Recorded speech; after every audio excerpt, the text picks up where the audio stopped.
Last class हम लोग solid state start किए थे और उसमें बस बेसिक पॉइंट्स पढ़े थे कि सॉलिड कितने टाइप्स के होते हैं। सॉलिड दो टाइप के होते हैं, हमने पढ़ा था क्रिस्टलाइन और एमोर्फस, ठीक है।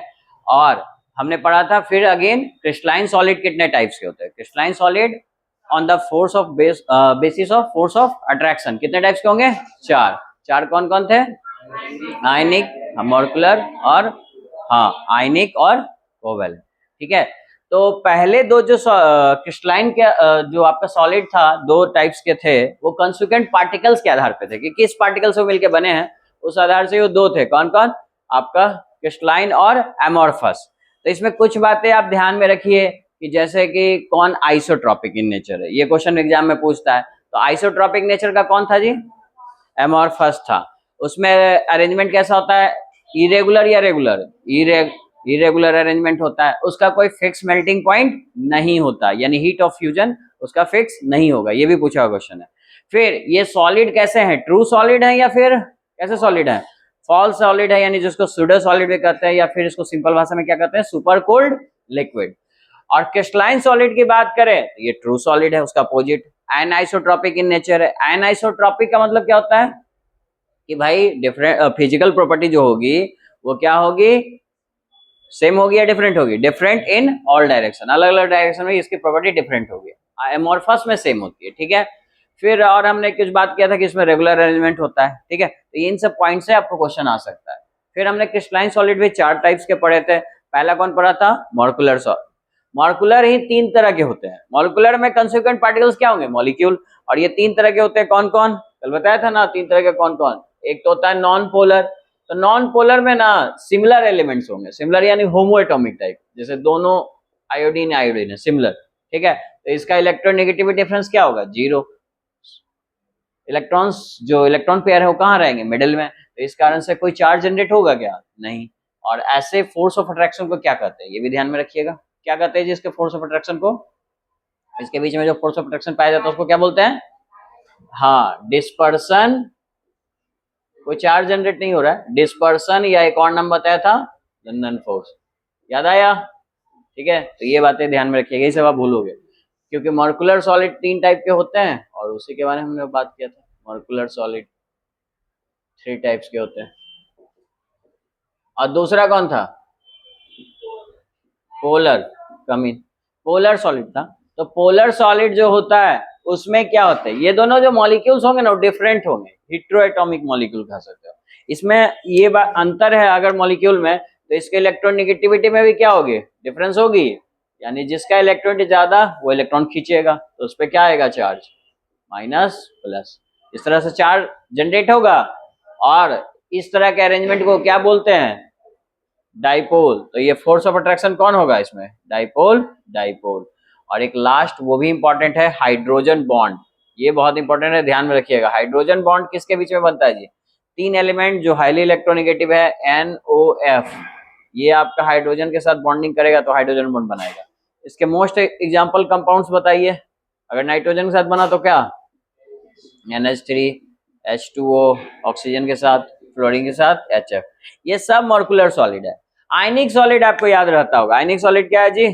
जो उसके कंस्टिट्यूएंट पार्टिकल्स कौन है बताइए? आयंस है, जैसे कि NaCl। और इसमें फोर्स ऑफ अट्रैक्शन को आप आसानी से बोल सकते हैं आयनिक बॉन्ड, ठीक है। उसी तरह से मेटालिक सॉलिड कौन है भाई? मेटल्स सारे हैं। और इसके कॉन्सिक्वेंट पार्ट एग्जांपल आप लिख सकते हो। इसके कौन से पार्टिकल्स कौन है, किससे मिलके बने हैं? इलेक्ट्रॉन, इलेक्ट्रॉन प्रोटॉन से। और लास्ट कौन था? कोवैलेंट। कोवैलेंट भी ध्यान रख सकते हो, कोवैलेंट इंपॉर्टेंट है। कोवैलेंट में जनरली ना ये एटम के बने होते हैं, ये भी पूछता है। ये किसके कॉन्सिक्वेंट पार्टिकल्स क्या होते हैं? एटम्स के। जैसे एटम से कौन बना हुआ है? डायमंड, ग्रेफाइट, है ना। तो यानी ये सब कार्बन से बने हुए डायमंड होता है स्ट्रक्चर, इस तरह का कुछ टेट्राहेड्रल, बाद में हम पढ़ेंगे अभी। तो ये सब जो एटम्स हैं ये कोवैलेंट सॉलिड कहलाते हैं, ठीक है। और इसके बीच में फोर्स ऑफ अट्रैक्शन कौन होगा? कोवैलेंट बॉन्ड होगा। और इसके कॉन्सिक्वेंट पार्टिकल्स का ध्यान रखिएगा, वो आपके कौन होते हैं? एटम्स होते हैं। ये कभी कभी आपका ऑब्जेक्टिव में पूछता है एग्जाम में, ठीक है, इसको ध्यान में रखिएगा। और इसमें जनरली कार्बन, इसके एग्जांपल्स की अगर बात करें तो जनरली कार्बन और सिलिकॉन के कंपाउंड्स इसके एग्जांपल होते हैं, क्योंकि ये इलेक्ट्रॉन शेयरिंग करते हैं, कोवैलेंट बनाते हैं। कोई दिक्कत? उसी के आधार पे देखो पिछले साल आपके बोर्ड्स में जो क्वेश्चन पूछे वो कुछ क्वेश्चन हम लेते हैं, बाकी सब आपसे बन ही जाएंगे।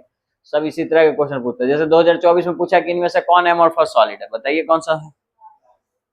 ग्लास है ना, ग्लास, रबर, आप ये जानते हो, ये सब प्लास्टिक, ये सब क्या है? एमोर्फस सॉलिड है। बाकी प्रैक्टिस पॉइंट ऑफ व्यू से बाकी सब का भी आप आंसर कर सकते हो ना, बाकी सबका जल्दी से आंसर करते हो। ये कौन सा सॉलिड बोलिए? कोवैलेंट, ये कोवैलेंट, ये NaCl है बेसिकली, तो आयनिक, ठीक है। चलिए यहाँ बताइए डायमंड कौन सा है? 2024 में ये पूछा है, कोवैलेंट होगा, ठीक है। तो फिर ठीक है, ये तो उसके एग्जांपल सही। क्रिस्टलाइन सॉलिड कौन है? डायमंड है ना, क्रिस्टलाइन सॉलिड डायमंड में आएगा क्योंकि ये कैसा सॉलिड है? कोवैलेंट। अब कोवैलेंट किसके टाइप होते हैं? क्रिस्टलाइन के ही 4 टाइप्स में। हाँ, ग्लास किस में आता है? एमोर्फस में। रबर किस में आता है? एमोर्फस में।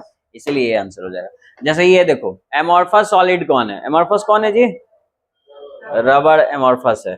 बाकी अगर हम बात करें ये सब क्या है, फिर ग्रेफाइट क्या है बताइए? कोवैलेंट है। डायमंड क्या है? कोवैलेंट सॉलिड है। कोई दिक्कत किसी को इसमें? नहीं ना। तो कोवैलेंट सॉलिड पे थोड़ा ध्यान रखिएगा। और कोवैलेंट सॉलिड का एक और नाम है जिसका नाम है नेटवर्क सॉलिड, इस नाम से भी पूछता है। तो एक नोट करके लिख लो, कोवैलेंट सॉलिड, लिखिए नोट करके। Covalent solid is also called network solid. कभी कभी ऑप्शन में ऐसा रहेगा नेटवर्क सॉलिड इनमें से कौन है, तो डायमंड को ही टिक करना, लेकिन कोवैलेंट सॉलिड को ही नेटवर्क सॉलिड कहते हैं। लिखिए, covalent solid is also called network solid.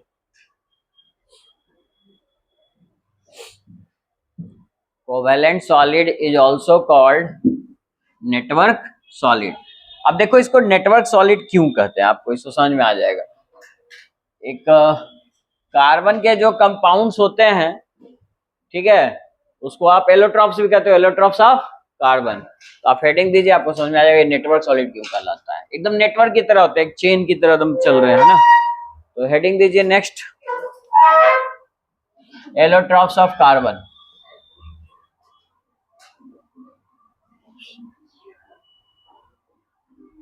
आप लोग क्लास 10th में भी पढ़े होंगे, 2 एलोट्रॉप्स होते हैं जी। कौन कौन? मेनली तीन होते हैं, लेकिन 2 इंपॉर्टेंट है। कौन कौन? डायमंड और ग्रेफाइट। एलोट्रॉप्स क्या होता है पता है? हाँ,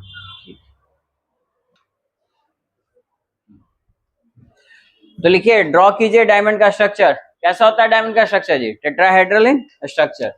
तो इस तरह का कुछ टेट्राहेड्रल शेप बनता है, ठीक है। इस स्ट्रक्चर को हम लोग बोलते हैं टेट्राहेड्रल, टेट्राहेड्रल मैनर या टेट्राहेड्रल स्ट्रक्चर। और ग्रेफाइट का स्ट्रक्चर कैसा होता है बताइए? याद है आप लोगों को ग्रेफाइट का स्ट्रक्चर? हेक्सागोनल बनता है ना, इस तरह का कुछ। चलिए बनाइए, हेक्सागोनल स्ट्रक्चर बनता है।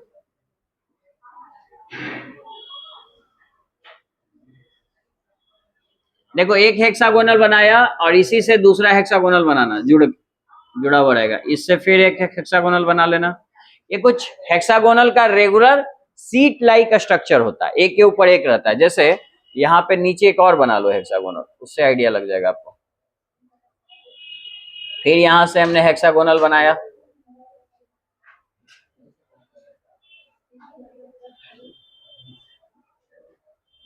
तो ये स्ट्रक्चर आपको कैसा लग रहा है? सीट के फॉर्म में लग रहा है, एक के ऊपर एक। तो इसी को बोलते हैं हेक्सागोनल स्ट्रक्चर ग्रेफाइट का, या फिर इसको सीट लाइक स्ट्रक्चर भी बोलते हैं। तो लिख लो इसके स्ट्रक्चर का नाम हेक्सागोनल स्ट्रक्चर, हेक्सागोनल स्ट्रक्चर, या फिर सीट लाइक स्ट्रक्चर भी बोलते हैं। और रहने दो सीट लाइक स्ट्रक्चर, ठीक है। हेक्सागोनल स्ट्रक्चर और उसका टेट्राहेड्रल स्ट्रक्चर। ध्यान से देखो, और हर पॉइंट ना एक कार्बन को बतलाता है। हर पॉइंट क्या बतलाता है? एक कार्बन को। तो बताइए इसमें ध्यान से देखिए, तो बताइए प्रत्येक कार्बन कितने कार्बन से जुड़ा हुआ है? Each carbon is bonded with how many carbon atoms? कितना है? 3 है ना। कहीं भी कार्बन उठा लो, इसको भी देखो, 1 2 3, यहां भी देखिए तो 1 2 3। हर कार्बन कितने कार्बन से जुड़ा हुआ है? 3 कार्बन से, और इसमें अगर हम पूछे तो हर कार्बन कितने से जुड़ा हुआ है, इसको सेंटर वाले को देखिए 1 2 3 4, इसी तरह से और आगे चेन चलता रहता है। ये चेन रुकता नहीं है, इसमें भी 3 को जाके जुड़ गया, देखो ऐसे। तो ये देखो 1 2 3 और 4, तो बस इतना चेन नहीं बनाते, एक बना देते हैं, काफी है। एक स्ट्रक्चर से हम लोग स्टडी करते हैं उसका। आ रहा है समझ में?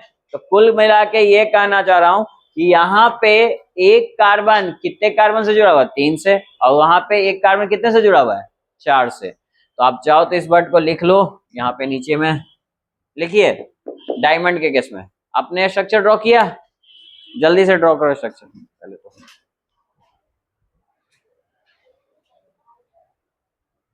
लिखिए, डायमंड में लिखिए, each carbon is bonded with, each carbon atom is bonded with, each carbon atom is bonded with 4 another carbon atom, each carbon is bonded with 4 another carbon atom। अब बताओ, हर कार्बन अगर 4 कार्बन से attach है तो क्या कोई free electron पाया जाएगा? नहीं ना। आपको पता है ना कि कार्बन के केस में 4 वैलेंस इलेक्ट्रॉन है। अब चारों इलेक्ट्रॉन अगर बॉन्डिंग में भाग ले लिए तो कोई फ्री इलेक्ट्रॉन है क्या? नहीं है। अगर फ्री इलेक्ट्रॉन नहीं है तो बताइए इलेक्ट्रिसिटी कंडक्ट करेगी? नहीं। जिनके पास फ्री इलेक्ट्रॉन पाए जाते हैं, कोई खाली है तो वो कैरी कर लेता है इलेक्ट्रॉन को एक जगह से दूसरी जगह। आया रीजन समझ में? तो ये अगर कोई भी नहीं यहाँ पे है तो इस कारण से इसमें कोई भी फ्री इलेक्ट्रॉन नहीं पाया जाएगा क्या? नहीं। तो लिखिए, उसी में आगे कंटिन्यू करो। Therefore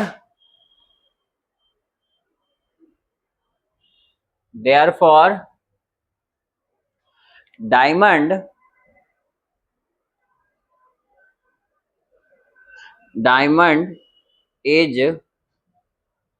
non-conductor of electricity, diamond is non-conductor of electricity due to absence of, non-conductor of electricity due to absence of free electrons। यहाँ पे इलेक्ट्रॉन्स पाए जा रहे हैं क्या जी? नहीं ना। absence of free electrons नहीं पाए जा रहे।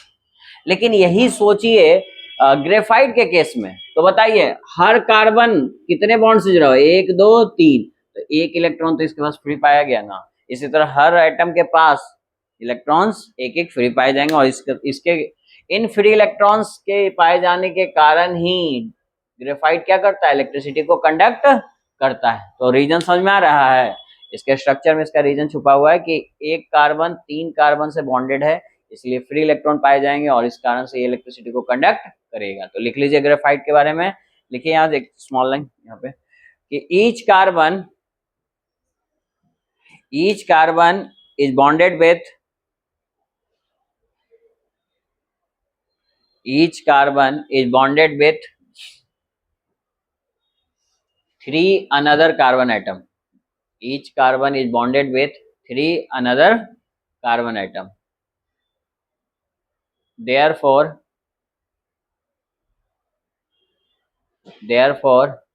it conduct electricity,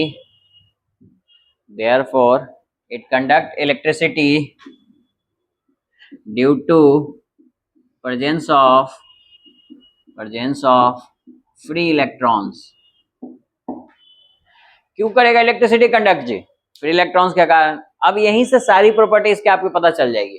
देखिए ग्रेफाइट क्या, जो चारों तरफ से ये जुड़ा हुआ है, तो कोई स्पेस खाली है क्या? कोई फ्री है क्या? नहीं। तो इसलिए ये सब्सटेंस कैसा होता है? हार्डेस्ट सब्सटेंस होता है, सबसे हार्ड होता है डायमंड। हार्डेस्ट सब्सटेंस इसलिए कि कोई जगह इसमें खाली नहीं पाएगा। एक बात बताओ, इसमें तो फ्री इलेक्ट्रॉन्स पाए जा रहे हैं ना, ये स्पेस गैप बच रहा है, तो ये कैसा होगा नेचर में? हार्ड या सॉफ्ट? सॉफ्ट। इसीलिए ग्रेफाइट कैसा होता है? Soft in nature. लिख लो, it is soft in nature और it is hard in nature. ये डायमंड में हार्डेस्ट सब्सटेंस लिख लेना, और इसमें ये कैसा नेचर में होगा? सॉफ्ट। ठीक है। बाकी आप इनके यूज जानते हो डे टू डे लाइफ में, है ना। ये पेंसिल में यूज होता है, फिर आपका इनर्ट एटमॉस्फेयर प्रोवाइड करने के लिए होता है बैटरी में, बैटरी के बीच में लगा रहता है ना, ग्रेफाइट का ही रॉड रहता है।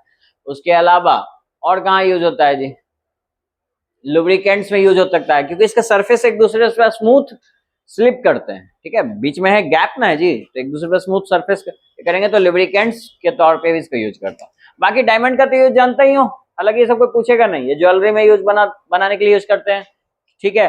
टोटल इंटरनल रिफ्लेक्शन होता है ना लाइट का इसमें, इसलिए इसका यूज करते हैं। दूसरा कैटरेक्ट, मोतियाबिंद बीमारी जानते हो, है ना, तो मोतियाबिंद को निकालने के लिए इसके पिन का इस्तेमाल किया जाता है, क्योंकि बहुत सॉलिड होता है, तो ये पिन से इसको, ये भी तो स्ट्रांग है ना, टूटेगा नहीं। दूसरा, कटिंग टूल्स में ग्लास को काटने के लिए किसका यूज किया जाता है, डायमंड का ही, जो पिन से वो जो काटते हैं तो टिप पे वो क्या होता है, उसके डायमंड ही होता है, ब्लैक डायमंड, तो उससे अगर मार्क कर देंगे तो ग्लास को भी ब्रेक कर देता है, इतना हार्ड होता है, ठीक है। तो ये सब इसका कुछ कुछ यूज है जो कि आपको जानना चाहिए, ऐसे एग्जाम्स वगैरह में सब नहीं आते, ठीक है। और एग्जाम्स में अगर आएगा भी ऑब्जेक्टिव तो ग्रेफाइट से आ जाएगा, जो कि ये बता रहा है इलेक्ट्रिसिटी को कंडक्ट क्यों करता है, ये पूछ सकता है। आया बात समझ में, तो कंडक्ट यही करता है और फ्री इलेक्ट्रॉन्स प्रेजेंट है, इस कारण से ये कंडक्ट करते हैं। बोलिए कोई दिक्कत यहां तक नहीं ना। तो कोवेलेंट सॉलिड का दूसरा नाम क्या है बताइए, कोवेलेंट सॉलिड का दूसरा नाम क्या है, अभी लिखवाया था, लोग यहाँ रहते नहीं हुआ क्लास में। Network solid. और नेटवर्क सॉलिड क्यों कहते हैं, देखिए नेटवर्क की तरह नहीं है जी, एक से इतने तीन जुड़ गए, अब फिर यहां से और तीन जुड़ जाएंगे, ठीक है, इस तरह से ये चेन चलता रहता है और फिर इससे तीन जुड़ेंगे, तो हर कार्बन चार चार से जुड़ा हुआ है, ठीक है, इसको नेटवर्क सॉलिड भी कह सकता है। इसमें तो साफ साफ दिख रहा है कि एक कार्बन इधर इधर सब जुड़ा हुआ है, फिर यहाँ से ये ऐसे ऐसे, ये नेटवर्क लाइक स्ट्रक्चर है, इसलिए कोवेलेंट सॉलिड को नेटवर्क सॉलिड भी कहते हैं। ये नाम से भी एग्जाम में पूछा जाता है, नेटवर्क सॉलिड कौन कहलाता है, ठीक है। दूसरा एलोट्रॉप्स, कार्बन के एलोट्रॉप्स तो आप जान ही रहे हो, ये दोनों है मोस्ट कॉमन एग्जाम्पल, और इसी से थोड़े बहुत सवाल आपके आ सकते हैं कभी कभी एग्जाम में, ठीक है। इसके बाद सॉलिड आपका कंप्लीट हो गया, कौन सा solid, types of crystalline solid, जो चार तरह के हमने पढ़े। उसके आगे चलते हैं, और अब जो सॉलिड सब जितने हैं, जो सॉलिड हैं क्रिस्टलाइन सॉलिड, वो क्रिस्टल लैटिस फॉर्म करते हैं। तो एक नीचे नोट लिखो, लिखिए क्रिस्टलाइन सॉलिड, क्योंकि आपके सिलेबस में क्रिस्टलाइन ही है पढ़ना, ठीक है। Crystalline solid form crystal lattice. Crystal lattice क्या होता है, क्रिस्टल लैटिस, हेडिंग दीजिए क्रिस्टल लैटिस, क्रिस्टल लैटिस लिखिए, क्रिस्टल लैटिस क्या होता है।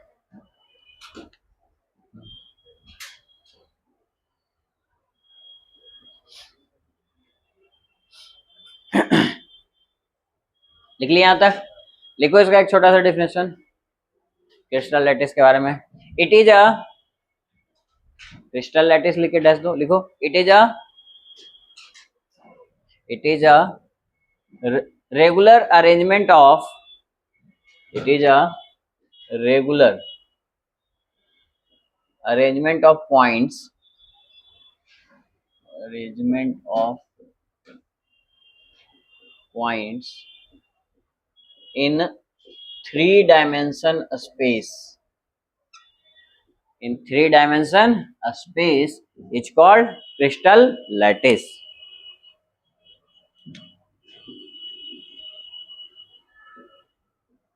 is called crystal lattice। देखो जो सॉलिड होते हैं ना, अब जैसे NaCl ही है, ठीक है, तो हर पॉइंट पे कोई पे Na रखा हुआ है, कोई पे Cl रखा हुआ है, इस तरह से बहुत सारे मॉलिक्यूल्स होते हैं ना, तो उसी पॉइंट्स को, जैसे ये पॉइंट्स है, तो इसको हम तीनों डायरेक्शन में बढ़ाए, X axis, Y axis, Z axis, क्योंकि आप जानते हो कोई भी सॉलिड होता है तो उसमें लेंथ, ब्रेथ और हाइट तीनों चीज होते हैं, ठीक है। तो आप इसमें अगर आप इसको रेगुलर अरेंजमेंट कीजिएगा पॉइंट्स का, तो ये हर डायरेक्शन में हम बढ़ा रहे हैं, आप देखिए रहे हो, X axis, Y axis, Z axis, हर डायरेक्शन में जा रहा है। तो थ्री डायमेंशनल रेगुलर अरेंजमेंट होता है, जिसको हम क्या बोलते हैं, क्रिस्टल लैटिस। तो सॉलिड इसी तरह से होते हैं, हर डायरेक्शन में जुड़े हुए हैं, और इस कारण से ये क्रिस्टल लैटिस फॉर्म करते हैं। इस तरह के लैटिस को क्रिस्टल लैटिस कहते हैं। जनरली क्यूब होता है, ठीक है, क्यूब शेप में होता है। और इस पॉइंट्स को, जो ये पॉइंट्स है उसको हम लोग, यही सब पॉइंट्स है जहां की Na+Cl- ऐसा रह रहा है, समझे? जो एटम और आयंस है ये सब यहाँ पे मौजूद होते हैं, ठीक है। और ये स्फेरिकल शेप का ना होता है जी, तो ऐसे जुड़ा हुआ है सब। आ रहा है समझ में कि एक एटम के अंदर स्पेस कैसे भरा जाता है, इस तरह से ये जुड़े होते हैं। खैर, तो अगर आप बात कीजिए इनका, अब ये जो है अरेंजमेंट ये रेगुलर चलता रहता है, मतलब ये रुकता नहीं है, और भी इसके अंदर जुड़े होते हैं। जैसे ऐसे आप जोड़ दिए, ठीक है, तो यहाँ से मॉलिक्यूल्स और भी जुड़ते चले जाएंगे।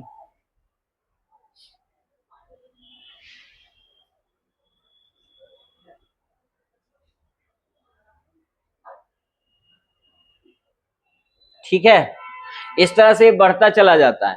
अगर इसका आपको स्टडी करना है तो आप क्या करते हो, एक पॉइंट ना निकालते हो, तो उसी को बोलते हैं यूनिट सेल। एक छोटा सा पॉइंट निकाले उसको हम क्या बोलेंगे, यूनिट सेल। इसकी स्टडी करने के लिए कि इसकी प्रॉपर्टी कैसी होती है, उसके लिए हम एक छोटा सा उससे लैटिस निकालते हैं, मतलब उसको कहते हैं यूनिट सेल। और ये जो पॉइंट्स हैं जहां पे कि एटम्स पाए जाते हैं उसको हम लोग बोलते हैं लैटिस पॉइंट, है ना। तो इसी में कंटिन्यू करके एक और लाइन लिख लो, एंड दीज, यहाँ पे लिखो, and these points are called, these points are called lattice point. इससे ऑब्जेक्टिव पूछता है आपका। अभी आगे आप बात करते हैं ये क्या होता है। These points are called lattice points. तो जहां एटम पाए जाते हैं, सुनिए, अब ऐसा तो नहीं है कि हर जगह एटम पाए जाएंगे, लेकिन जहां जहां जिस पॉइंट पे एटम मौजूद है उसी पॉइंट्स को हम क्या बोलेंगे, लैटिस पॉइंट्स, जहां पे एटम मौजूद होता है, ठीक है। और इसके एक छोटे से पार्टिकल को क्या बोलेंगे, यूनिट सेल। जैसे ह्यूमन बॉडी का सबसे बेसिक यूनिट क्या होता है, सेल होता है, उसी तरह से इसके में भी सेल कहते हैं। तो यहाँ पे नेक्स्ट टर्म लिखिए, यूनिट सेल क्या होता है, यूनिट सेल। इसका डिफिनेशन आपके एग्जाम्स में कभी कभी 2 मार्क्स में पूछता है, बिहार बोर्ड में ये लिखने आ सकता है, डिफाइन द यूनिट सेल। तो यहां तक लिखिए।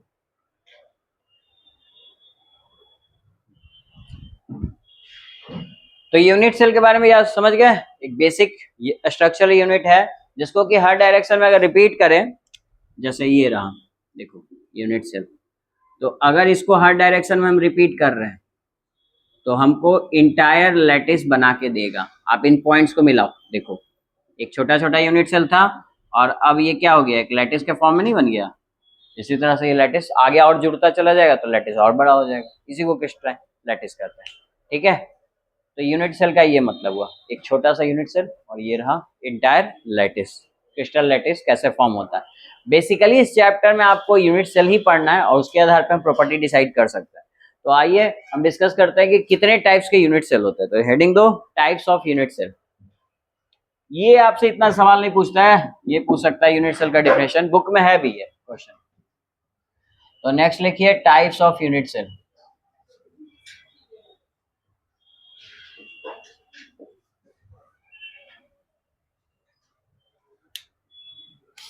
देखो एक फ्लो मैं बना देता हूँ चार्ट, क्या है। एक होता है, दो तरह के होते हैं, प्रिमिटिव, प्रिमिटिव जिसको सिंपल क्यूबिक भी कहते हैं, और दूसरा होता है नॉन प्रिमिटिव, नॉन प्रिमिटिव। ये भी अगेन 3 टाइप के होते हैं, ABC करके लिख लो। ये आपका होता है face centre unit cell,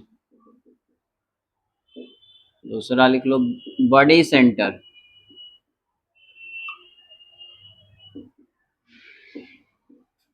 body centre unit cell,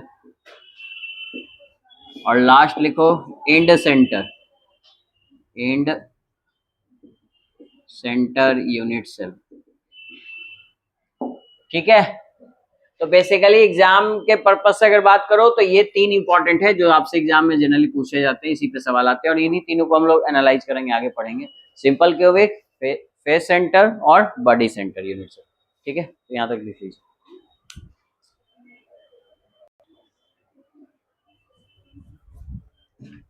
हाँ, पहला आप लिखो।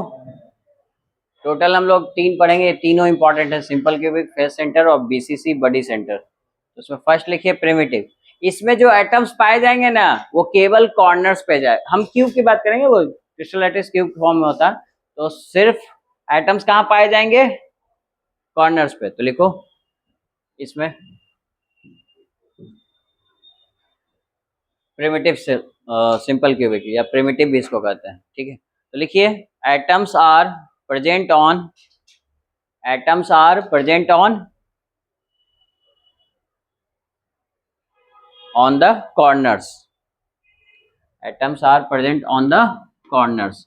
कहाँ इसमें मौजूद रहेंगे जी, कॉर्नर्स पे। अब आप बताइए एक क्यूब में कितने कॉर्नर्स होते हैं, क्यूब में कितने कॉर्नर्स होते हैं? अरे मान लो ये क्यूब है, ठीक है, क्यूबाइड 8 होते हैं ना, 1 2 3 4 5 6 7 8, ठीक है। तो कितने कॉर्नर्स होंगे, 8 कॉर्नर्स क्यूब में। देखिए क्यूब क्यूब हम बनाते हैं, आप देख लीजिए इसमें, ठीक है। एटम्स कहाँ मौजूद रहेंगे जी, एटम आयंस जो भी मौजूद रहेंगे, आयनिक है तो आयन सब मौजूद रहेंगे, एटम्स रहेंगे, या फिर मेटालिक रहेगा तो इलेक्ट्रॉन प्रोटॉन रहेंगे, लेकिन वो रहेंगे कहाँ, कॉर्नर्स पे। देखिए 1 2 3 4 5 6 7 8, कितने कॉर्नर्स हैं, 8। और अगर केवल कॉर्नर्स पे एटम रहते हैं तो उसको हम क्या कहते हैं, सिंपल क्यूबिक। अब इसमें यहां से आपसे क्वेश्चन आएगा कि how many lattice points in simple cubic, simple cubic में कितने लैटिस पॉइंट्स होते हैं, ये सवाल आएगा। तो लिख लीजिए number of lattice points. Lattice point पता समझ में आ गया ना, वो जगह जहां की एटम्स या मॉलिक्यूल्स या आयंस रहते हैं, ठीक है। तो number of lattice point in, short में लिख दो सिंपल क्यूबिक को SC, ठीक है, इस तरह से आप यूज भी कीजिएगा। ये सबको शॉर्ट में ऐसे ही लिखा करेंगे, लिख लो यहाँ पे सिंपल क्यूबिक को SC, फेस सेंटर को FCC, और बॉडी सेंटर को BCC, इंड सेंटर को ECC, ठीक है, ऐसे शॉर्ट में हम यूज किया करेंगे। तो number of lattice sailed in simple cubic कितना आएगा जी, भाई लैटिस पॉइंट वो जगह जहां के एटम रहते हैं, और कितने जगह पे रहते हैं, कॉर्नर्स पे रहते हैं, और कितने कॉर्नर्स होते हैं क्यूब में, 8। तो यहाँ पे क्या हो जाएगा लैटिस पॉइंट 8। बोलिए कोई दिक्कत नहीं ना, ठीक। तो दूसरा लिखिए, दूसरा हम BCC से शुरू करते हैं, body centre, body centre unit cell, जिसको आप BCC भी शॉर्ट में बोल सकते हो। इसमें नाम में ही आंसर छुपा हुआ है, कॉर्नर्स के अलावा और कहां रहेंगे, सेंटर पे, बॉडी का सेंटर पे, ठीक है। तो लिख लो इस बात को, एट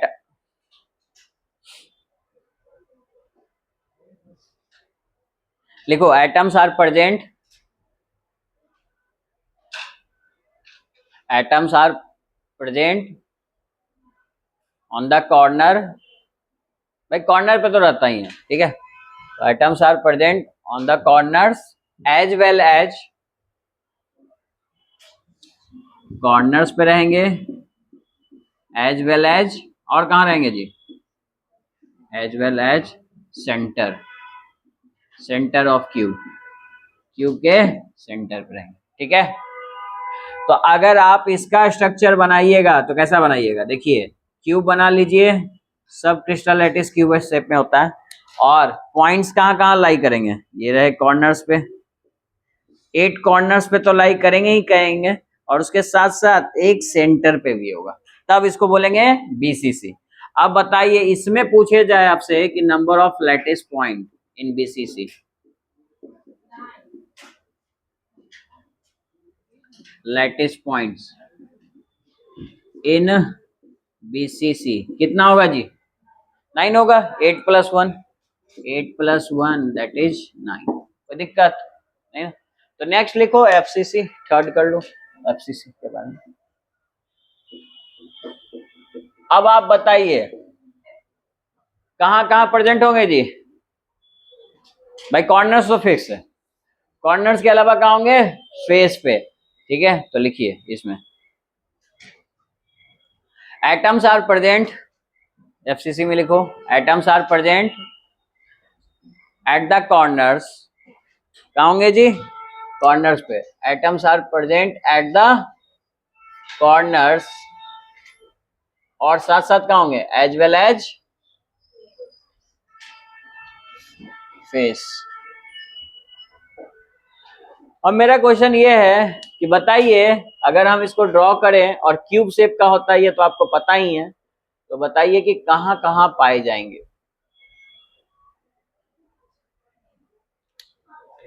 भाई 8 पॉइंट्स तो फिक्स है कॉर्नर्स पे, इसके अलावा फेस कितने होते हैं क्यूब में बताइए, 6 होते हैं ना, बुक को देख लो, मान लो क्यूब ही है तो क्यूबाइड जैसा है, तो भाई कॉर्नर तो 1 2 3 4 5 6 7 8, और फेस की बात करेंगे तो एक ये रहा फेस, दूसरा तीसरा चौथा, और टॉप एक फेस है और एक बॉटम फेस है, टोटल 6 फेस है। तो हम दिखाते हैं 1 2 3 4, चार को चारों तरफ से, और पांचवा और छठा टॉप एंड बॉटम, ठीक है।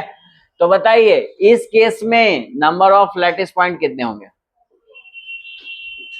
Number of lattice points in FCC, तो आपको पता है 8 कॉर्नर प्लस 6 फेस, तो टोटल आंसर कितना हो जाएगा 14, तो 14 इसमें लैटिस पॉइंट होंगे। तो लास्ट बताइए एंड सेंटर, ये इतना आपके सिलेबस में है नहीं लेकिन चलिए लिख लीजिए एंड सेंटर, एंड सेंटर में कहाँ पाए जाएंगे, वही आपका कॉर्नर्स पे पाए जाएंगे, और साथ साथ लिखिए एटम्स आर, इसमें लिखो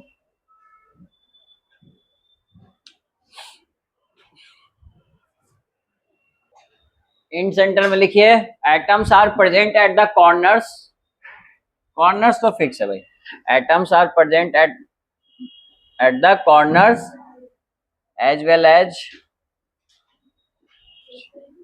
वन अपोजिट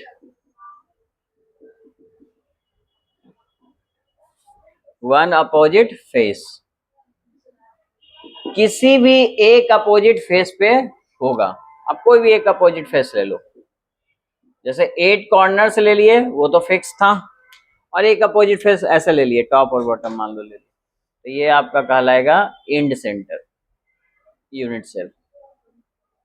बताइए नंबर ऑफ लैटिस पॉइंट इसमें कितने होंगे, हाँ लिख लीजिए नंबर ऑफ लैटिस पॉइंट्स,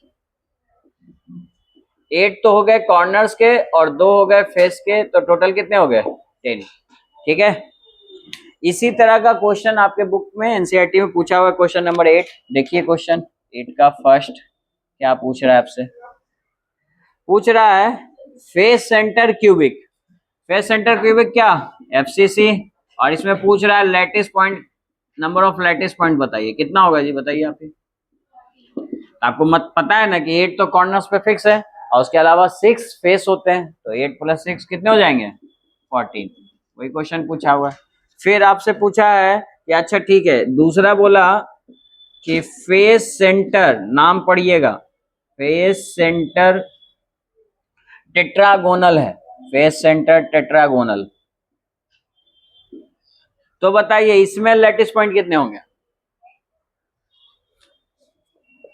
बताइए आप लोग, यही क्वेश्चन पूछा है, फेस सेंटर टेट्रागोनल। देखो मतलब यही है कि सॉलिड का जो स्ट्रक्चर है वो क्यूब ना होके टेट्रागोनल है, लेकिन ये तो फिक्स है कि कहाँ कहाँ मौजूद होगा, जैसे ये क्यूब का जगह क्यूबाइड है, तो इसमें कॉर्नर्स कितने होते हैं, उतना ही रहते हैं 8, तो भाई 8 ही रहेंगे, और फेस कितने होंगे, रेक्टेंगल बना लो या टेट्रागोनल बना लो, सब में तो फेस 6 ही रहेंगे, तो 6, तो कितने आ जाएंगे आंसर 4, तो मतलब कुछ भी शेप करे, मान लिया रेक्टेंगल कर देता, तो ये जो 6 फेस हैं, फेस तो उतना ही रहेंगे, बस वहीं पे आइटम्स मौजूद रहेंगे, तो ये नाम कुछ भी चेंज करे आप देखना कि किसको से ये लिया है, बीसीसी है एफसीसी है वगैरह जो भी है, तो अगेन आंसर क्या आएगा 14।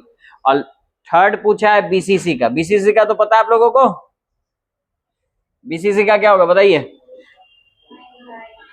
ये तो पता ही है 8 कॉर्नर्स पे और एक कहाँ रहेगा बॉडी सेंटर पे, तो टोटल कितने हो जाएंगे 9, तो 9 लैटिस पॉइंट होंगे, कोई डाउट है यहाँ तक, नहीं ना, तो लिख लो इसको आप,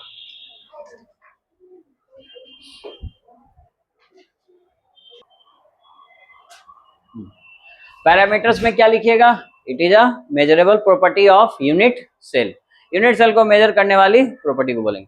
जैसे कौन कौन हो सकता है, देखिए एक यूनिट सेल बनाएंगे, वो क्यूब की तरह होगा, पहले तो क्यूब बना लो,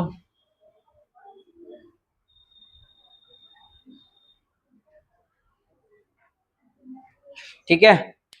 अब बताओ, इसमें 3 एक्सिस है ना, X axis, Y axis, Z axis, इसको हम लेंथ को ए बी सी ऐसा मान सकते हैं ना, मान लिया, और इसके एंगल को ऐसे कुछ अल्फा बीटा गामा ऐसे नाम दिया जाता है, अल्फा बीटा गामा।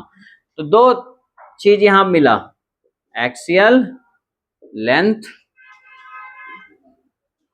जो कि कौन कौन है, axial length A B C, और दूसरा क्या निकला, एक्सियल एंगल, जो कौन कौन है, अल्फा बीटा गामा, ठीक है। इसी के आधार पर टोटल क्रिस्टल लैटिस 7 टाइप्स के होते हैं। ये भी क्वेश्चन एक बार बोर्ड में पूछा है, total number of crystal lattice how many, मतलब total number of crystal lattice कितने होंगे, और उसमें ऑप्शन दे दिया था 4 7 6 10। आप किसको टिक करोगे, 7 को, क्योंकि 7 टाइप्स के आपको सिलेबस में पढ़ने हैं, ठीक है। तो आप इसको ड्रॉ कर लो और उसके बाद ये लिख लेंगे 7 टाइप्स के होते हैं टोटल।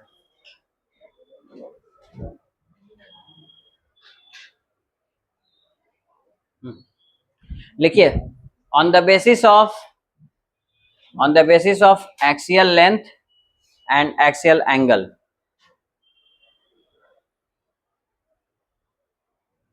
इसको एज लेंथ भी कहते हैं, एज लिख लो बेटर होगा, क्यूब में एज कहते हैं। तो on the basis of edge length and axial angle, on the basis of edge length and axial angle, crystal lattice are of 7 types.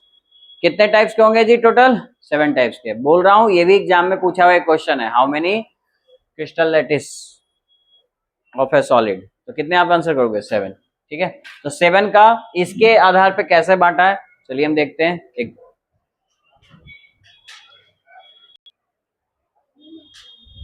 देखिए इसमें तरीका क्या है याद करने का, जैसे पहला वर्ड ये पकड़ो, इसको OMT, ठीक है, इसी नाम इसी फॉर्मेट में लिखना, ऑर्थोरोम्बिक, मोनोक्लिनिक, ट्राइक्लिनिक, और उसके बाद 3 गोनल आ रहे हैं, देखो हेक्सागोनल, टेट्रागोनल, ट्राइगोनल, इसी ऑर्डर में याद रखना, लास्ट प्लस सिंपल क्यूबिक। इसमें रूल क्या है, देखिए पहले 3 का कोई भी एज लेंथ आपस में बराबर नहीं होगा, तो पहला 3 क्या होगा, आप लिख लेना अपने वर्ड्स में, पहले 3 का OMT का तीनों का एज लेंथ आपस में बराबर नहीं होगा। उसके बाद कितने के बराबर होंगे, 2 के बराबर होंगे, 2 आपस में बराबर होंगे, तीसरा बराबर नहीं होगा, अब फिर लास्ट 2 क्या होंगे, वो तीनों आपस में बराबर होंगे। मतलब कह सकते हो कि पहले तीनों नहीं इक्वल होंगे, उसके बाद उसके बाद 2 वाले 2 ही इक्वल होंगे, लास्ट वाला नहीं, और फिर बाकी जो 2 बचे वो तीनों आपस में क्या होंगे, all edge length are equal, ठीक है। तो ये मतलब हुआ, तो लिख लीजिए आप इसको, पहले एज लेंथ लिखो, फिर एक्सियल एंगल के बारे में बताता हूं कैसे याद रखना है इसको।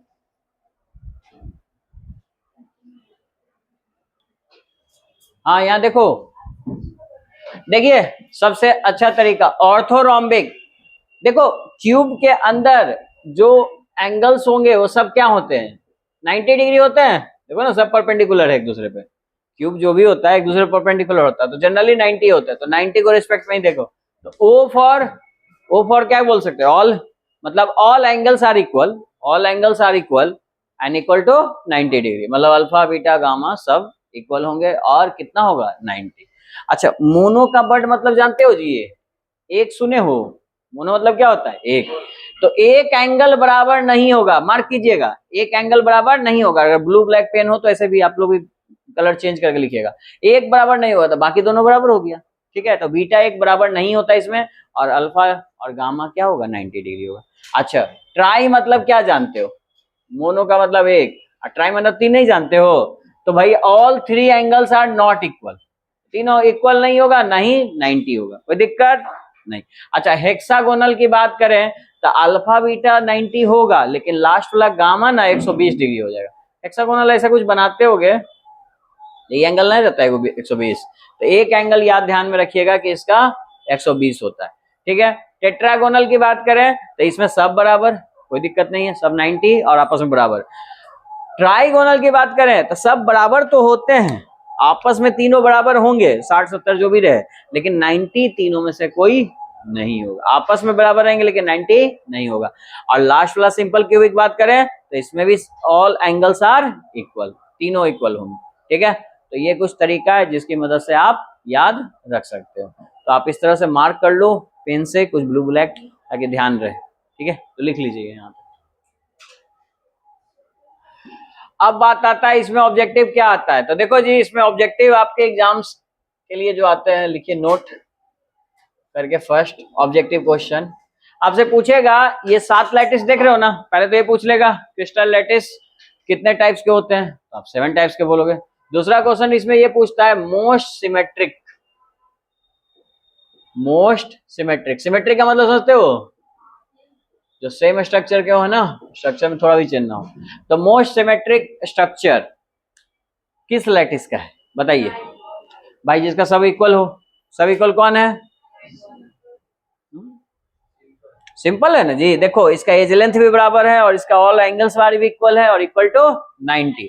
और किसी का सब कुछ इक्वल है क्या? एज लेंथ और एंगल नहीं है। तो मोस्ट सिमेट्रिकल स्ट्रक्चर कौन होता है? सिंपल।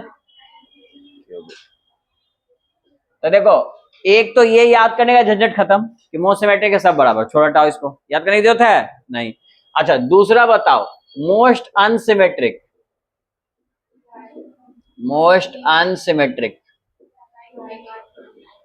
मतलब जिसका कुछ भी नहीं बराबर हो, ना तो एज लेंथ बराबर हो रहा है और ना ही एक्सियल एंगल बराबर हो रहा है। ये ऐसा कौन दिख रहा है?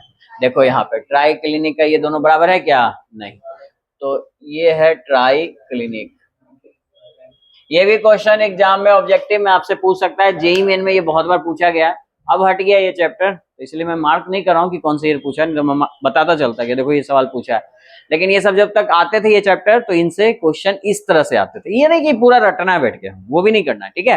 लेकिन उसमें बता रहा हूँ कि कहाँ कहाँ से क्वेश्चन निकाल सकता है। तो देखो, सिमेट्रिक स्ट्रक्चर पूछेगा, मोस्ट अनसिमेट्रिक स्ट्रक्चर पूछेगा, टोटल नंबर ऑफ लैटिस पूछेगा, 7 टाइप्स, कितने टाइप्स के हैं जी? 7 टाइप्स के, ये पूछेगा, ठीक है। तो ये सब जो आपके बिहार बोर्ड में एग्जाम में भी पूछा हुआ है, वो सब पॉइंट्स मार्क करा रहा हूँ, आप भी ये सब मार्क कर लीजिए। अच्छा हो तो इसी के ऊपर लिख लो ऑब्जेक्टिव, इससे हिंट आएगा कि भाई ये 7 है, इसको पूछा जाता है ऑब्जेक्टिव क्वेश्चन में। बाकी लास्ट में तो हम आपको समरी लिखवाते ही हैं, तो ये सारे पॉइंट्स लिखा देंगे जो कि क्वेश्चन एग्जाम में पूछे गए या बन सकते हैं, जिनसे सवाल आते हैं, ठीक है। कोई डाउट यहाँ तक किसी को? नहीं ना? तो यहाँ तक राइट डाउन कर लो आप। तो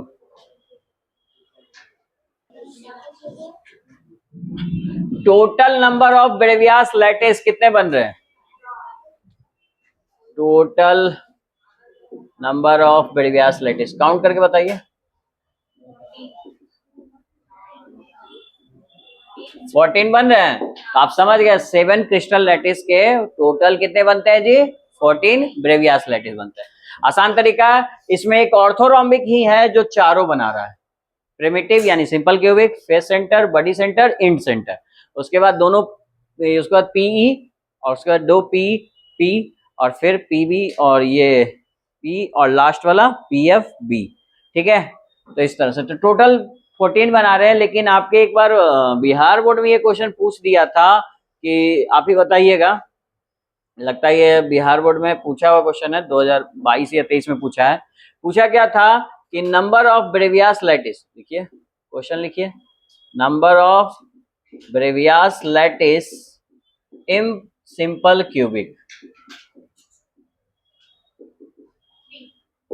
और ऑप्शन भी दे दिया था, है ना, कि 3, 2, 1 ऐसे 4 ऑप्शन दे देगा। तो आप आंसर क्या टिक करोगे बोलिए? 3 कीजिएगा। तो इस तरह के ऑब्जेक्टिव क्वेश्चन बहुत आते हैं एग्जाम्स में, आप चाहो तो ये वाला लिख सकते हो। तो यहाँ पे जरूर ऑब्जेक्टिव मार्क कर दीजिएगा, क्योंकि एक बार एग्जाम में ये पूछा जा चुका, ठीक है। तो जो जहां से एग्जाम में क्वेश्चन पूछते हैं या पूछ सकते हो, मैं टिक कराता चलूंगा।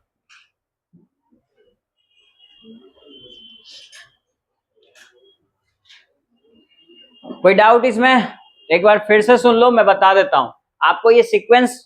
अगेन सुनिए, सवाल यहीं से शुरू हो जाएगा क्रिस्टलाइन सॉलिड जो क्रिस्टल लैटिस स्ट्रक्चर वो कितने टाइप्स के होते हैं? तो 7 टाइप्स के होते हैं, पहला सवाल। दूसरा, इसका सीक्वेंस आपको ध्यान में थोड़ा सा रखना पड़ेगा, OMT करके रख लीजिएगा, ऑर्थोरोम्बिक, मोनोक्लिनिक एंड ट्राइक्लिनिक, ठीक है। फिर सारे गोनल्स हैं, हेक्सागोनल, टेट्रागोनल, ट्राइगोनल और लास्ट वाला सिंपल क्यूबिक। इसको तो याद करने की जरूरत नहीं, मोस्ट सिमेट्रिक स्ट्रक्चर, सब इक्वल होगा जी, आपस में एज लेंथ भी इक्वल होगा और एंगल भी इक्वल होंगे और 90 भी होंगे, ठीक है। चलिए इसकी बात करते, तो हम जानते हैं ऊपर से 3 वाले पहले तो इक्वल नहीं होते हैं, फिर 2 वाले 2 इक्वल होते हैं और लास्ट वाला इक्वल नहीं होता है, और इसमें लास्ट के दोनों इक्वल होते हैं। अच्छा, एंगल्स की बात करें तो पहले ओ ऑर्थोरॉम्बिक मतलब ऑल, तो ऑल इक्वल्स इक्वल टू 90, और मोनो मतलब एक इक्वल नहीं होगा, कौन नहीं होता है? बीटा, बाकी अल्फा और गामा 90। उसके बाद ट्राइक्लिनिक, तीनों इक्वल नहीं होंगे। उसके बाद हेक्सागोनल में एक इक्वल नहीं होता जो है गामा 120, बाकी दोनों 90 होते हैं। अच्छा, टेट्रागोनल में सब इक्वल 90, टेट्रागोनल और ये दोनों सेम है ना। और ट्राइगोनल में अंतर क्या है? ट्राइगोनल में बस इतना सा अंतर है कि सब इक्वल तो है, लेकिन ये गामा जो है सब इक्वल है आपस में, लेकिन 90 नहीं है कोई, ठीक है। और लास्ट तो याद करने की जरूरत नहीं, मोस्ट सिमेट्रिक स्ट्रक्चर सब इक्वल होंगे और 90 भी होंगे। तो मोस्ट सिमेट्रिक स्ट्रक्चर फिर से आप देख लो ऑब्जेक्टिव में, सिंपल क्यूबिक जिसको प्रिमिटिव भी कहते हैं, और मोस्ट अनसिमेट्रिक किसको कहेंगे जी? ट्राइक्लिनिक को। ये सब जेईई मेन में 2 बार पूछा क्वेश्चन है, ठीक है, लेकिन अब तो एग्जाम सिलेबस हटा चुका है, लेकिन बिहार बोर्ड में अभी भी है, तो इसीलिए हम सिलेबस ये चैप्टर पढ़ रहे हैं, ठीक है। तो total number of Bravais lattice, ये सवाल अभी तक नहीं पूछा है, हो सकता है पूछ सकता है, तो अब मैं ऑब्जेक्टिव में लिखा दिया हूं, लेकिन जनरली जो पूछा इसमें क्या कि ब्रेवियास लैटिस सिंपल क्यूबिक में कितने होते हैं, तो कितने होते हैं जी? 3। यहां तक कोई डाउट है तो बोलिए।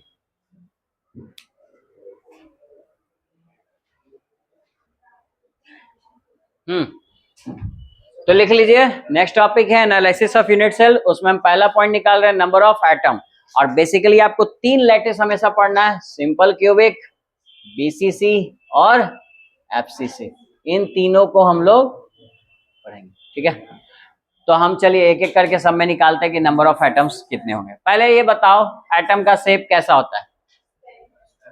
स्फेरिकल शेप का होता है, तो एक छोटा सा बात लिख लो, shape of an atom is spherical, shape of an atom is spherical। एक स्फेयर शेप का होता है एटम, मतलब कि ये पूरा क्लोज होगा तो कितने एटम होंगे बताओ? एक स्फेयर है तो एक ही एटम ना होगा, क्योंकि एटम का शेप कैसा होता है? स्फेरिकल। यानी कि जब जब ये पूरा क्लोज हो जाएगा, स्फेयर क्या होता है, कहीं से ओपन होता है क्या? नहीं, पूरा क्लोज होता है। जैसे ये मान लो ऐसे है, तो हम क्या इसको एक एटम बोलेंगे? नहीं, तब हाफ बोलेंगे, तो क्योंकि पूरा नहीं है 100%। तो इस तरह से ये पूरा क्लोज होगा तो ये एक एटम काउंट होगा। बोलो कोई दिक्कत? कोई भी आप स्फेयर ले लो, बॉल ले लो, टेनिस बॉल, उसके अंदर में कुछ भी दिखता है? अगर बॉल से आप देखो तो इनसाइड दिखेगा? नहीं, क्योंकि फुल्ली क्लोज है। आपको आउटर सरफेस दिख सकता है, इनसाइड कुछ भी नहीं दिखेगा अगर वो पूरा क्लोज है तो भाई एटम पूरा क्लोज होता है, स्फेरिकल शेप का होता है, तो हम ये बात कर सकते हैं, ठीक है। तो चलिए इसी आधार पे हम लोग एक एक करके निकालते हैं, और पहला हम पढ़ेंगे सिंपल क्यूबिक। सिंपल क्यूबिक में कितने नंबर ऑफ एटम्स होंगे? तो पहला लिखिए सिंपल क्यूबिक, जेड की संख्या, जेड से डिनोट करते हैं जिसको, सिंपल क्यूबिक। तो मुझे ये बताओ पहले तो कि सिंपल क्यूबिक में, क्योंकि पढ़े हो आप लोग, सिंपल क्यूबिक में एटम्स कहाँ उपस्थित होते हैं, कहाँ प्रेजेंट रहते हैं? कॉर्नर्स पे रहते हैं। तो चलिए हम एक कॉर्नर्स क्यूब बनाते हैं और कॉर्नर्स पे एटम को लिखते हैं। चलिए बनाइए आप लोग, छोटा बनाए।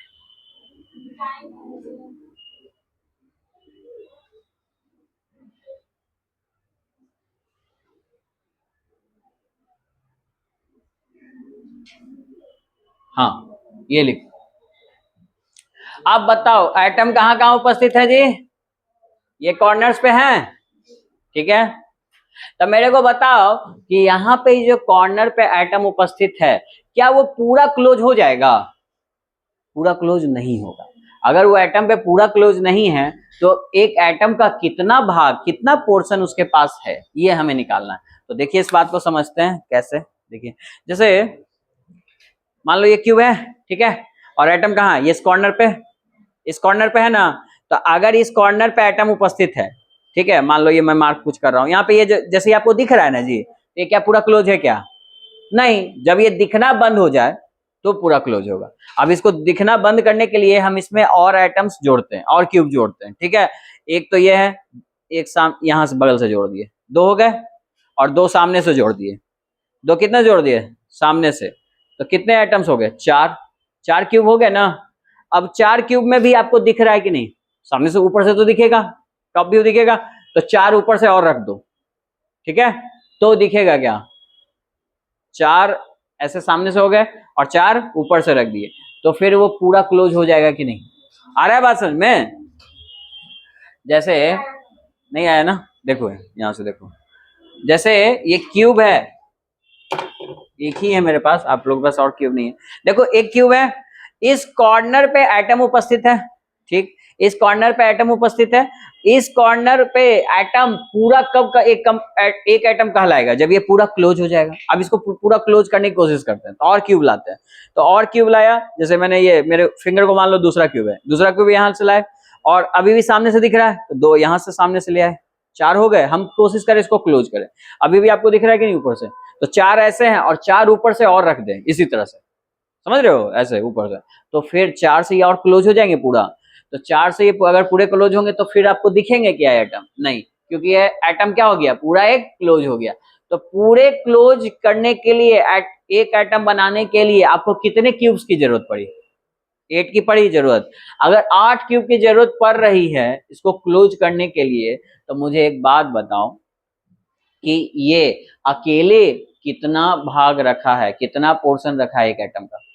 8 क्यूब एक एटम बना रहे हैं कॉर्नर पे, 8 क्यूब एक एटम बना रहे हैं। तो एक कॉर्नर, ये इस एक कॉर्नर के पास कितना एटम होगा? एक क्यूब वाले कॉर्नर के पास कितने एटम होंगे? 1/8 होगा जी। अरे 8 लोग के पास 1 रुपया है, तो हम पूछेंगे एक आदमी के पास कितना है? सबके पास इक्वल है, तो 1/8 रुपये। बात समझ में आ रहा है ना? तो ऐसे निकालेंगे। तो यहाँ पे आप लिख सकते हो कि ये कितना पोर्शन रखे हुए है जी, बोलिए? 1/8 पोर्शन ऑफ एन एटम। देखो वो पूरा एटम कब होगा? जब वो क्लोज होगा। और क्लोज कब होगा? जब उससे कितने लोगों को जोड़ेंगे। आप देख रहे हो ना कॉर्नर्स पे, यहाँ पे इसके देखिए ध्यान से, मान लो ऐसे मान लो क्यूब को, ठीक, यहाँ पे एक पॉइंट है ब्लू, यहाँ पे एक ब्लू पॉइंट है, इसको पूरा कब ढक सकते हो? इधर। अब हम कोशिश कर रहे हैं इसको ढकने की, तो एक और क्यूब लिए इधर से 2, एक सामने से लेंगे 3, एक इधर से लेंगे 4। क्या अभी भी ये ऊपर से नहीं दिख रहा है जी? 4 हो गए, और 4 ऊपर से और रख दो, ऐसे जैसे ये है ना, 4 ऊपर से और रख दिया। चलिए 4 ऊपर से और मैंने क्यूब रख दिया, अब दिखेगा ये आपको। तो पूरा क्लोज हो गया कि नहीं हो गया? पूरा क्लोज कितने क्यूब मिला के हुए? 8। तो 8 क्यूब मिलके आपको एक स्फीयर बनाया। और स्फीयर क्या है? बेसिकली एटम है ना। अरे भाई जब पूरा क्लोज होगा तो स्फीयर बनेगा, स्फीयर नहीं दिखता है। तो एक एटम, तो 8 क्यूब कितने एटम बनाए? 1। तो मैं पूछूंगा कि एक क्यूब कितना बनाएगा, कितना एटम होगा? 1/8 नहीं होगा कॉर्नर के पास। तो एक टोटल लोग मिला के 8 लोग मिला के 1 हैं, तो एक के पास कितना होगा? 1/8। आ रहा है बात समझ में? ये डस्टर में यही ना फील करा रहा था, और एक दो होते क्यूब तो बता सकता था कि देखो इसको क्लोज करना है, तो एक यहाँ लगाया, 2 सामने से लगाया, 4, और 4 ऊपर से रख दीजिए। 8 में ये पूरे क्लोज हो गए, तो एक एटम बना। तो हम पूछे कि एक के पास कितना था? जब 8 लोग मिल के बना रहे हैं एक, तो एक के पास कितना है? 1/8, उसका 8वां भाग है। तो ये कितना पोर्शन है इसके पास जी? 8। ठीक है, अब हम निकाल रहे हैं सिंपल क्यूबिक में टोटल एटम्स होंगे कहाँ, कितने होंगे। तो एक बात बताइए, 8 कॉर्नर पे ना एटम होते हैं जी, एटम कहाँ कहाँ उपस्थित होते हैं इसमें? 8 कॉर्नर्स पे। चलिए हम निकाल रहे हैं टोटल नंबर ऑफ एटम्स, निकालिए टोटल नंबर ऑफ एटम्स। किसमें जी? या सिंपल नंबर ऑफ एटम्स किसमें? इन सिंपल क्यूबिक, SC, इन सिंपल क्यूबिक। अब एक बात बताओ, आप बताइए कि एटम इसमें कहाँ कहाँ उपस्थित होते हैं? कॉर्नर्स पे। और कितने कॉर्नर्स होते हैं एटम के अंदर? यूनिट 8 कॉर्नर्स होते हैं। अच्छा, एक कॉर्नर्स के पास, एक कॉर्नर पे कितना एटम है, एक एटम का कितना भाग है, 1/8 भाग है, ठीक है। 8 कट गया तो कितने एटम बचे बताओ, 1। यानी कि अगर कोई पूछेगा सिंपल क्यूबिक में कितने एटम्स होते हैं तो क्या बोलिएगा, एक। आया बात समझ में? कोई डाउट है तो अभी पूछ सकते हो, ठीक है। टोटल एटम्स एक, देखो तो लिख लीजिए यहां तक।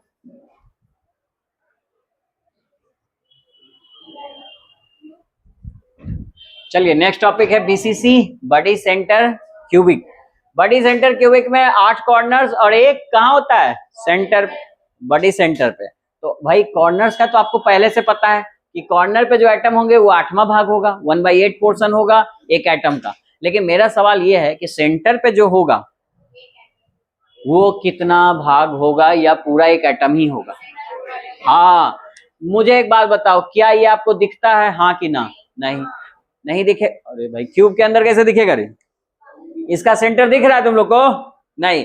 अगर नहीं दिख रहा है तो पूरा क्लोज है कि नहीं, तभी ना नहीं दिख रहा है भाई, पूरा कवर है चारों तरफ से, क्लोज है। अगर पूरा क्लोज है तो वो आने की मतलब कि वो पूरा एक एटम है। पूरा क्लोज है मतलब स्फेयर है भाई, ये क्लोज ही तो स्फेयर कहला रहा है। तो पूरा क्लोज है अगर, तो ये बताइए कि ये अपने आप में एक स्फेयर है, पूरा स्फेयर होगा अंदर। अब पूरा स्फेयर होगा यानी कि कंप्लीट स्फेयर होगा, तो यानी वो 1 एटम होगा। सेंटर पे जो रहता है वो पूरा पूरा एक एटम होता है। अब सेंटर पे एक एटम होता है तो हमको क्या निकालना है बताइए इसमें, नंबर ऑफ एटम्स। किसमें, इन बीसीसी। अच्छा बीसीसी में नंबर ऑफ एटम निकालना है, निकालिए नंबर ऑफ एटम। हाँ तो बताइए, जहां जहां एटम उपस्थित है उसको गिन लो, एटम कहां उपस्थित है बताओ। 8 कॉर्नर्स पे हैं, क्या हर कॉर्नर के पास कितना भाग है एटम का, 1/8 भाग। अब प्लस और भी उपस्थित होते हैं, कहा जी, सेंटर पे। सेंटर पे जो उपस्थित होगा एक ही सेंटर होता है, लेकिन वो पूरा क्लोज है तो वो अपने आप में एक एटम होता है, एक एटम। ये कट गया जी, कितना एटम हुआ, 1 + 1 मतलब 2 एटम। मतलब समझे कि बीसीसी में कितने एटम्स होंगे, 2 एटम। तो 2 एटम जिन्होंने बोला वो बिल्कुल सही जवाब था, ठीक है। एक बच्चे का जवाब सही आया था। अब तुम लोग ट्राई करके अगला तुम लोग खुद से बताएगा सब लोग, एफसीसी, ठीक है। एफसीसी में नंबर ऑफ एटम कितने होंगे। सबसे पहले ये सोचो कि एटम कहाँ कहाँ होंगे। अरे कॉर्नर 8 तो होंगे ही, उसके अलावा कहाँ होंगे, फेस पे होंगे। अब फेस पे पहला सवाल तो यही आपको बनता है कि बताइए अगर कॉर्नर के अलावा 6 फेस पे हैं तो फेस पे जो एटम होगा वो कब क्लोज होगा। सोचो कितना क्यूब मिलाएंगे तब क्लोज होगा, तो उससे पता चल जाएगा कि वो कितना भाग कंट्रीब्यूट कर रहा है। कॉर्नर का तो आपको पता है जी कि 1/8 भाग कंट्रीब्यूट करता है, 1/8 पार्ट। लेकिन मैं पूछूं ये कितना करता है जी, फेस। हाँ जी बताइए, फेस कितना कंट्रीब्यूट करता है एक एटम का, बोलो कितना एटम करेगा, सोचो थोड़ा। 1/2। कितने लोग 1/2 कह रहे हो, हाथ उठाइए। 2 लोग, आपका भी है नहीं। अच्छा और लोग जवाब दीजिए भाई। अच्छा सोचो, एक बात बताओ, ये फेस है जी, ठीक है। इस फेस पे ये एटम्स है, मान लो यहाँ है, ये दिख रहा है ब्लैक पॉइंट, दिख रहा है, ठीक है। मान लो यही है कोई भी पॉइंट, तो बताओ इसको क्लोज करने के लिए और कितने चाहिए। अरे एक और लगा दो ना सामने से, 2 में क्लोज हो गया, और की जरूरत है नहीं। तो यानी 2 क्यूब मिला के एक एटम बना रहा है। कितने एटम बना रहे हैं, एक। तो बताओ एक के पास कितना होगा, 1/2 होगा, आधा होगा। अरे भाई 2 लोगों के पास 1 रुपया है, तो हम पूछेंगे कि दोनों के पास बराबर है, तो बताइए 2 लोगों के पास 1 है तो एक के पास कितना है, तो 1/2 आधा, ठीक है। यानी कि जो फेस पे होंगे वो कितना पोर्शन कंट्रीब्यूट कर रहा है, 1/2, यानी हाफ पोर्शन।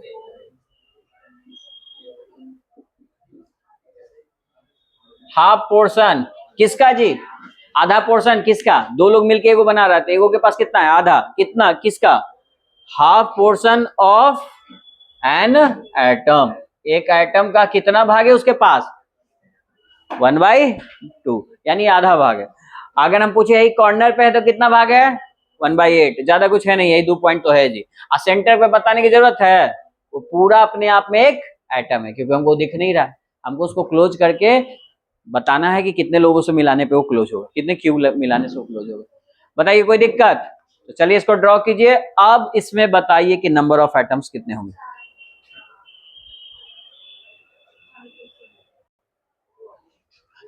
देखिए, number of atoms in FCC, number of atom की संख्या बात करते हैं एफसीसी में। देखिए एफसीसी में एटम कहाँ कहाँ पाए जाते हैं भाई? 8 कॉर्नर्स पे पाए जाते हैं, इसमें कोई दिक्कत? ये तो हर बार एक कॉर्नर के पास कितना पाया जाता है? एक कॉर्नर के पास कितना भाग रहता है? 1/8। चलिए इसके अलावा और कहाँ पाए जाते हैं बताइए? फेस पे पाए जाते हैं। अब फेस कितने होते हैं क्यूब में? 6 फेस। अच्छा, एक फेस के पास कितना भाग होता है एटम का? लिखा होता है सब, तो बस खाली गुना भाग करना था, आंसर बताना था। 8 8 कट गया जी, कितना आएगा? 1। और ये 3 टाइम्स कटेगा, 3, तो कितना आ जाएगा? 4। यानी एफसीसी में एटम की संख्या कितनी? 4। सबसे ज्यादा जो एटम्स पाए जाते हैं वो कौन सा लैटिस में पाया जाता है? एफसीसी में। तो ये भी एक क्वेश्चन पूछा गया है एग्जाम में कि which of the following unit cell has highest number of atoms, और 4 ऑप्शन दे देगा, BCC, simple cubic, FCC, end centre. क्या टिक करोगे? एफसीसी। आया समझ में? ये सब पहले जो जेईई मेन में पूछता था तो उसमें इससे पूछा गया है कि number of atom in S simple cubic, BCC, FCC, और 4 ऑप्शन दे दिया 1 2 4। अब बोलना सिंपल क्यूबिक में कितना होगा? 1, बीसीसी में 2, और फेस सेंटर में कहाँ जी? 4। और अगेन एक बात इसमें ध्यान रखिएगा, अगर कॉर्नर पे होगा एटम, कहाँ होगा जी? कॉर्नर पे, तो कितना भाग होगा, कितना पार्ट होगा? 1/8 पार्ट। और अगर फेस पे होगा तो 2 लोगों को लगा दो, क्लोज कर दो इसको, तो कितना होगा? 1/2। और सेंटर का तो ऐसे भी क्लोज होता है, उसको क्लोज करने की, अच्छा सेंटर को क्लोज करने की जरूरत है नहीं, वो पहले से क्लोज है, यानी उसके पास ऑलरेडी एक एटम है, तो सेंटर का एक एटम। बोलो कोई दिक्कत है इसमें याद करने का? और इस तरह से जितने जगह है उसको मल्टीप्लाई करके निकाल लीजिए, आंसर आ जाएगा जो आपके सामने भी है। ठीक है, तो देखो आज हम लोग क्या क्या डिस्कस किए, फिर से एक बार रिकॉल कर लेते हैं। सबसे पहले हम लोग बात किए थे, क्या बात किए थे? कि कोवेलेंट सॉलिड जो है उसका एक और नाम है, क्या है? बोलो। हाँ, नेटवर्क सॉलिड। और उसका रीजन पता चल गया था जब एलोट्रॉप्स बनाए थे, डायमंड और ग्रेफाइट, तो उसमें देखे थे कि चेन लाइक पूरा स्ट्रक्चर लंबा सा चेन जा रहा है, इसीलिए। और डायमंड और ग्रेफाइट, डायमंड का स्ट्रक्चर, ग्रेफाइट का हेक्सागोनल। ठीक है, ग्रेफाइट और डायमंड में कौन गुड कंडक्टर ऑफ इलेक्ट्रिसिटी है? क्यों? हाँ, वो एक कार्बन 3 कार्बन से अटैच है, इसलिए फ्री इलेक्ट्रॉन्स पाए जाते हैं। उसके बाद अगला पॉइंट हम क्या पढ़े थे बताओ? हाँ, उसके बाद वो क्रिस्टल लैटिस के फॉर्म में होता है, और क्रिस्टल लैटिस का एक छोटा सा भाग को हम यूनिट सेल कहते हैं। ये सब सवाल उतने नहीं आते हैं, इसमें आएगा यूनिट सेल के टाइप्स। तो 3 टाइप्स का आपको यूनिट सेल ध्यान में रखना, जो भी हम बात भी किए। कौन कौन? सिंपल क्यूबिक, तो बॉडी सेंटर और फेस सेंटर। तो सिंपल क्यूबिक में ये याद रखो कि एटम कहाँ कहाँ पाए जाते हैं, कहाँ कहाँ पाए जाते हैं जी? कॉर्नर्स पे। कितने कॉर्नर्स होते हैं? 8। एक क्यूब में 8 कॉर्नर्स होते हैं। अच्छा, बॉडी सेंटर में कहाँ कहाँ पाए जाएंगे? 8 कॉर्नर्स एंड 1 सेंटर, ऐसे बोला करो। और एफसीसी में कहाँ पाए जाएंगे जी? हाँ, 8 कॉर्नर्स प्लस 6 फेस।